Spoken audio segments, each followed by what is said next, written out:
Hi hello ನಮಸ್ಕಾರ. ಇವತ್ತು ಮಾರ್ನಿಂಗ್ಗೆ blouse stitch ಕೊಡೋದಿದೆ ಅಂತ ಹೇಳಿ ಎರಡನ್ನೂ ಎತ್ತಿಟ್ಟು ಕೊಟ್ಬಿಟ್ಟು ಬಂದೆ. ಅದಾದಮೇಲೆ ನಾಷ್ಟ ಪ್ರಿಪೇರ್ ಮಾಡ್ಕೊಬಿಡೋಣ ಅಂತ ಹೇಳಿ ನಾನಿಲ್ಲಿ ಸಿಂಪಲ್ಲಾಗಿ ಖಾರ ಪೊಂಗಲ್ ಮಾಡಿಕೊಂಡೆ. ಅನ್ನ ಬೇಳೆ ಬೆಂದಾದಮೇಲೆ ನಾನಿವಾಗ ಅದಕ್ಕೆ ಸಪ್ರೇಟಾಗಿ ಶುಂಠಿ, ಬೆಳ್ಳುಳ್ಳಿ, ಕರಿಬೇವು, ಸಾಸಿವೆ, ಹಿಂಗು ಹಾಕಿ ಒಗ್ಗರಣೆ ಹಾಕೋತಾ ಇದ್ದೀನಿ. ತುಂಬಾ ಚೆನ್ನಾಗಿದೆ, ಟ್ರೈ ಮಾಡಿ.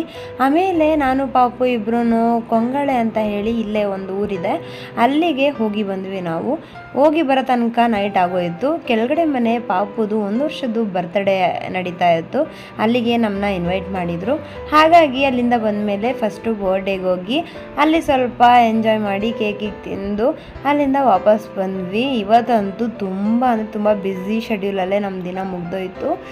ಇದೇ ಥರ ಹೆಚ್ಚಿನ ವಿಡಿಯೋಗಳಿಗಾಗಿ ನನ್ನ ಚಾನಲ್ನ ಸಬ್ಸ್ಕ್ರೈಬ್ ಮಾಡಿ, ಲೈಕ್ ಮಾಡಿ, ಶೇರ್ ಮಾಡಿ, ಕಮೆಂಟ್ ಮಾಡಿ. Bye, see you in the next vlog.